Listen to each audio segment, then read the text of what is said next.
नमस्ते मित्रांनो.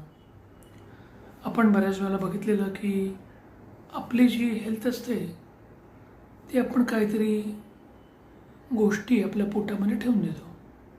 म्हणजे समजा रात्रीचं जेवण किंवा बरेच दिवस साठवून ठेवलं तर आपलं पोट चांगलं राहील का? तुम्ही म्हणाल की ह्याच्यामध्ये काय विचार करायचे, तर लॉजिकल राईट, खराब होणारच.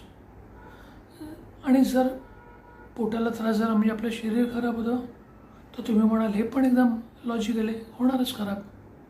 मग जर आपण आपल्या पोटामध्ये जुनं पुराण अन्न ठेवल्याने जर आपलं शरीर खराब होतं, तसंच आपल्या मनामध्ये आपण बरेचसे लोकांचे विचार, एखाद्याबद्दलचा असणारा राग, त्याने मला मागच्या वर्षी असं बोललं होतं, ती परवा मला अशी बोलली होती, किंवा 3 महिन्यापूर्वी तिने असं सांगितलं होतं, किंवा 2 वर्षापूर्वी आमचं खूप भांडण झालं, तिने मला अथवा बोललं की तो मला असं बोलला. ह्या सगळ्या गोष्टी आपण सतत आपल्या ब्रेनमध्ये ठेवलेल्या असतीलच. आणि ब्रेनचं आणि गटचं म्हणजे आपल्या पोटाचं डायरेक्ट संबंध असतो. म्हणूनच जेव्हा आपण अशा वाईट गोष्टी आपल्या डोक्यामध्ये ठेवतो तेव्हा आपल्या शरीरावरती त्याचा खूप मोठा इम्पॅक्ट होतो. म्हणून लक्षात ठेवा, आपल्या या मनामध्ये, बुद्धीमध्ये, आपल्या शरीरामध्ये ज्या चांगल्या गोष्टी असतील त्या शरीरावरती त्याचा चांगला इम्पॅक्ट होईल अशाच गोष्टींचं स्मरण करा.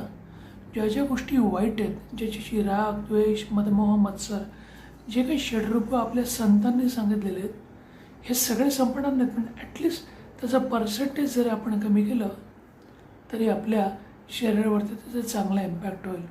कारण लक्षात ठेवा, आपलं मन आणि आपली बुद्धी ही कनेक्टेड आहे. जर आपल्या मनामध्ये आपण अशा घाणेरड्या गोष्टी ठेवल्या तर आपल्या त्या शरीरावरती डेफिनेटली इम्पॅक्ट करणारच आहेत. होप तुम्ही या गोष्टीतून बोध घेतलाच असेल. ती मन चिते ते वैरी न चिते, म्हणजे मन जे आपल्याविषयी जे वाईट गोष्टी करू शकतं तेवढं दुसरा कोणीच करू शकत नाही. म्हणून आपल्या मनातल्या वाईट गोष्टी काढून टाका आणि चांगल्या गोष्टीवरती फोकस करा. धन्यवाद. ही गोष्ट ऐकल्याबद्दल आणि समजल्याबद्दल. आपला दिन शुभ राहो. Thanks and bye for